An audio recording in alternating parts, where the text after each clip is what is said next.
அகிலம் நியூஸ் நேயர்களுக்கு வணக்கம். இன்றைய மதிய நேர பிரதான செய்திகள். முதலில் தலைப்புச் செய்திகள். அனுர மீது யாரும் எதிர்பார்க்காத குற்றச்சாட்டு, முன்னாள் எம்பியால் வெடித்த சர்ச்சை. ரணிலின் வீடெரிப்பு விவகாரம் அடுத்த தீர்மானம் சட்டமா அதிபரின் கைகளில்.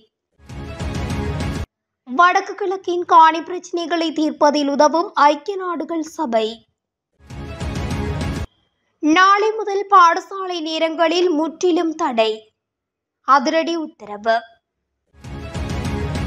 யாழ் செம்மணி அகழ்வு பணிகள் நிறைவு, இதுவரையில் 240 மனித எலும்புக்கூடுகள். குடும்ப பெண் படுகொலை, 2 கைது, யாழ் சென்ற சிஐடி பிரிவு. விவசாயிகளுக்கு கிடைக்கவுள்ள நன்மை, ஜனாதிபதி பிறப்பித்த உத்தரவு. வடக்கு மக்களுக்கு வெளியான எச்சரிக்கை. தொடர்வன விரிவான செய்திகள். ஈஸ்டர் தாக்குதலின் பிரதான சூத்திரதாரியாக ஜனாதிபதி அனுரகுமார திசாநாயக்க இருக்க வேண்டும் என பொதுஜன பெரமுனவின் முன்னாள் நாடாளுமன்ற உறுப்பினர் திஸ்ஸ ஹொட்டியாராச்சி தெரிவித்துள்ளார். மித்தெனிய தலாவ பகுதியில் பொதுஜன பெரமுனவின் உறுப்பினர் ஒருவர் போதைப்பொருள் குற்றச்சாட்டில் கைது செய்யப்பட்டமை தொடர்பில் ஊடகங்கள் எழுப்பிய கேள்விக்கு பதிலளிக்கும் போதே அவர் இவ்வாறு குறிப்பிட்டுள்ளார். கைது செய்யப்பட்ட உறுப்பினர் ஏதேனும் தவறு செய்திருந்தால் அது அவரது தனிப்பட்ட தவறு என்றும் கட்சியுடன் அதற்கு எந்த தொடர்பும் இல்லை என்றும் அவர் சுட்டிக்காட்டியுள்ளார். ஈஸ்டர் தாக்குதலை நடத்திய 2 தற்கொலை குண்டுதாரிகளின் தந்தை அரசாங்கத்தின் தேசிய பட்டியலை பிரதிநிதித்துவப்படுத்தினார் என்றும் இதனால் பிரதான சூத்திரதாரியாக அனுர இருக்கலாம் எனவும் அவர் தெரிவித்துள்ளார். அத்துடன் எல்லா வெள்ளவாய சாலை அமெரிக்க விமானங்களை தரையிறக்குவதற்காக கட்டப்படுவதாக கூறிய ஒரு கட்சியின் தலைவரின் குற்றச்சாட்டுக்களை பற்றி தாம் கவலைப்படவில்லை எனவும் அவர் குறிப்பிட்டுள்ளார். காலிமுகத்திடல் போராட்டங்களின் போது முன்னாள் ஜனாதிபதி ரணில் விக்ரமசிங்கவின் தனியார் இல்லத்தை எரித்த சம்பவத்தில் தொடர்புடைய சந்தேக நபர்கள் மீது மேலதிக நடவடிக்கைக்கான ஆலோசனைக்கு உத்தரவிடப்பட்டுள்ளது. இதுகுறித்து சட்டமா அதிபர் திணைக்களத்தின் ஆலோசனையை பெற கொழும்பு குற்றப்பிரிவுக்கு கோட்டை நீதவான் பவித்ரா பத்திரன அனுமதி வழங்கியுள்ளார். 2022 ஜூலை 9 அன்று இந்த வீடு எரிப்பு சம்பவம் இடம்பெற்றது. எனினும் குறித்த சம்பவம் தொடர்பாக கைது செய்யப்பட்ட சந்தேக நபர்கள் தற்போது பிணையில் விடுவிக்கப்பட்டுள்ளனர். இந்த நிலையில் நீதிமன்றத்தில் முன்னிலையாகாத 2 சந்தேக நபர்களுக்கு நீதவான் பிடியாணை பிறப்பித்துள்ளார். அத்துடன் இந்த வழக்கு விசாரணையை 2026 ஜனவரி 14 நீதவான் ஒத்திவைத்துள்ளார். இலங்கையில் போரினால் பாதிக்கப்பட்ட வடக்கு மற்றும் கிழக்கு மாகாணங்களில் நீண்ட காலமாக நிலவும் காணி பிரச்சினைக்கு தீர்வு காண்பதில் ஐக்கிய நாடுகள் சபை தமது பங்களிப்பை வழங்கவுள்ளது. இது தொடர்பான பிரச்சினைகளை தீர்ப்பதில் அரசாங்கத்திற்கு உதவுவதை நோக்கமாக கொண்ட ஒரு புதிய ஐக்கிய நாடுகள் சபை திட்டம் விரைவில் நடைமுறைப்படுத்தப்படவுள்ளதாக தெரிவிக்கப்பட்டுள்ளது. யுத்தம் முடிவடைந்து 16 ஆண்டுகளுக்கு பிறகு ஏராளமான உரிமை கோரல்கள் தீர்க்கப்படாமல் உள்ளன என்பதை கருத்தில் கொண்டே இந்த திட்டம் முன்னெடுக்கப்படவுள்ளது. இது தொடர்பில் இலங்கையின் விவசாய அமைச்சின் கீழுள்ள அரசு நிறுவனங்களுடன் தாம் ஆக்கப்பூர்வமான கலந்துரையாடல்களை நடத்தி வருவதாகவும் ஐக்கிய நாடுகளின் வதிவிட ஒருங்கிணைப்பாளர் மார்க் ஆண்ட்ரே பிரான்ச் ஆங்கில செய்தித்தாள் ஒன்றிடம் தெரிவித்துள்ளார். இதற்கான விவரங்களை இறுதி செய்து வருவதாகவும் அடுத்த சில மாதங்களுக்குள் திட்டம் ஆரம்பிக்கப்படும் என்றும் அவர் குறிப்பிட்டுள்ளார். போரின் போதும் அதற்கு பின்னரும் 2 மாகாணங்களிலும் மீள்குடியேற்றம் மற்றும் வாழ்வாதார திட்டங்களுடன் ஐக்கிய நாடுகளின் நீண்ட கால ஈடுபாட்டை கருத்தில் கொண்டு இந்த திட்டம் முன்னெடுக்கப்படவுள்ளது. சேதமடைந்த காணி ஆவணங்கள், இடம்பெயர்வு, உரிமையாளர்களின் மரணம் மற்றும் அகதிகள் திரும்புதல் ஆகியவற்றால் ஏற்பட்டுள்ள நிலம் தொடர்பான பிரச்சினைகளை சமாளிப்பதிலேயே ஐக்கிய நாடுகள் சபை அரசாங்கத்திற்கு தனது ஆதரவை வழங்கியுள்ளது. பாடசாலை இடம்பெறும் நாட்களில் கனிம போக்குவரத்து நடவடிக்கைகளுக்கு தடை விதிப்பதற்கு தீர்மானிக்கப்பட்டுள்ளதாக புவியியல் ஆய்வு மற்றும் சுரங்க பணியகம் அறிவித்துள்ளது. இதன்படி பாடசாலை நாட்களில் காலை 6:30 மணி முதல் 7:45 மணி வரையிலும் முற்பகல் 11:30 மணி முதல் பிற்பகல் 2:30 மணி வரையிலும் கனிம போக்குவரத்து நடவடிக்கைகள் இடைநிறுத்தப்பட வேண்டும் என அந்த பணியகம் தெரிவித்துள்ளது. அண்மையில் பாடசாலை போக்குவரத்தில் ஈடுபடும் வேனுடன் மணல் ஏற்றிச் சென்ற லொரியொன்று மோதி விபத்துக்குள்ளானதை அடுத்து முன்னெடுக்கப்பட்ட கலந்துரையாடலின் பின்னர் இந்த தீர்மானம் எடுக்கப்பட்டுள்ளதாக புவியியல் ஆய்வு மற்றும் சுரங்க பணியகத்தின் பணிப்பாளர் நாயகம் தீபானி வீரக்கோன் தெரிவித்துள்ளார்.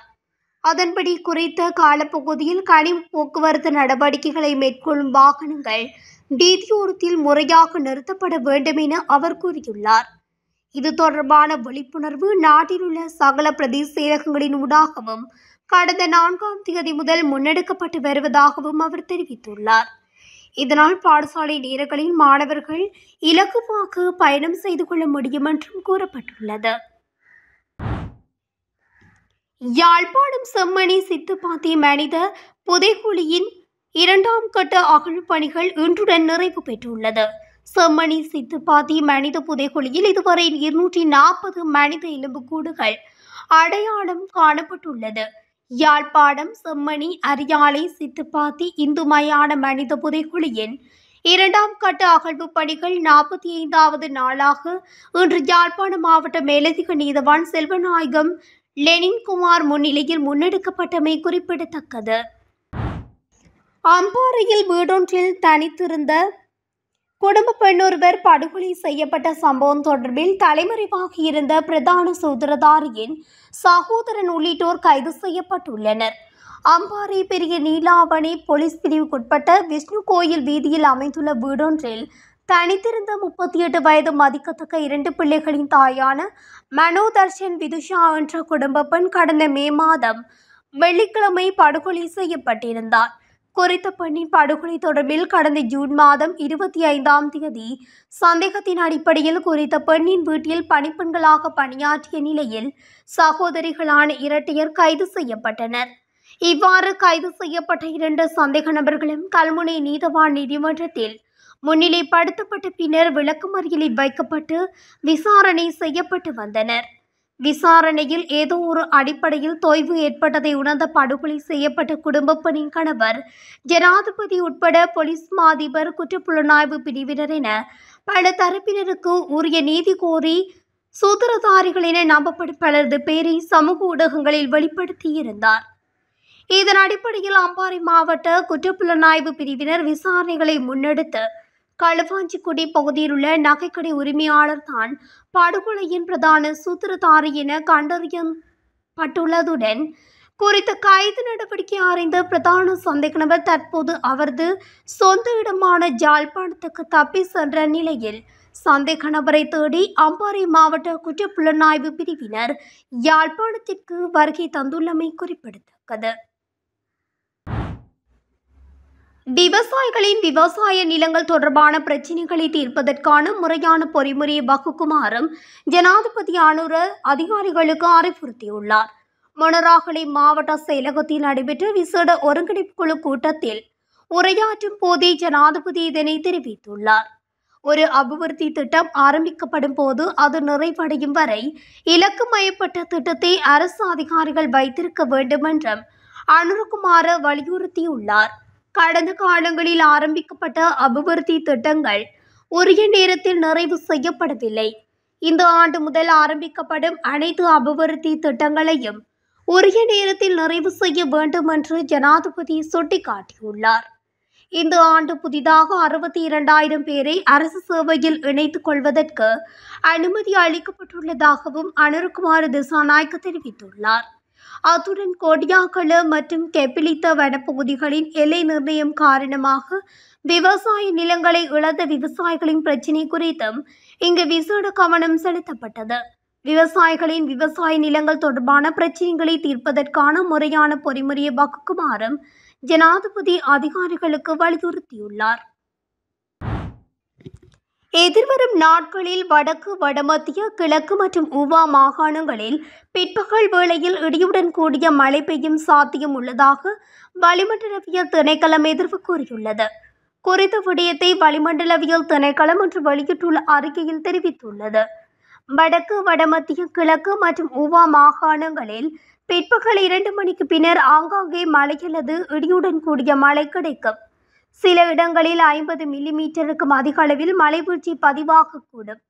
மேல் மற்றும் சப்ரகமுவ மாகாணங்களிலும், காலி, மாத்தறை, கண்டி மற்றும் நுவரெலியா மாவட்டங்களிலும் மிதமான மழை பெய்யக்கூடும் என வானிலை திணைக்களம் முன்னெச்சரிக்கை அறிவிப்பை வெளியிட்டுள்ளது. இத்துடன் அகிலம் நியூஸின் இன்றைய மதிய நேர பிரதான செய்திகள் நிறைவடைகின்றன. தொடர்ச்சியாக செய்திகளை அறிந்து கொள்ள அகிலம் நியூஸ் ஊடகத்துடன் இணைந்திருங்கள். நன்றி, வணக்கம். அகிலம், மாற்றத்திற்கான மக்கள் குரல். இந்த வீடியோ பிடிச்சிருந்தா லைக் பண்ணுங்க, கமெண்ட் பண்ணுங்க, ஷேர் பண்ணுங்க. மறக்காம கீழே இருக்க பெல் ஐகானை கிளிக் பண்ணுங்க.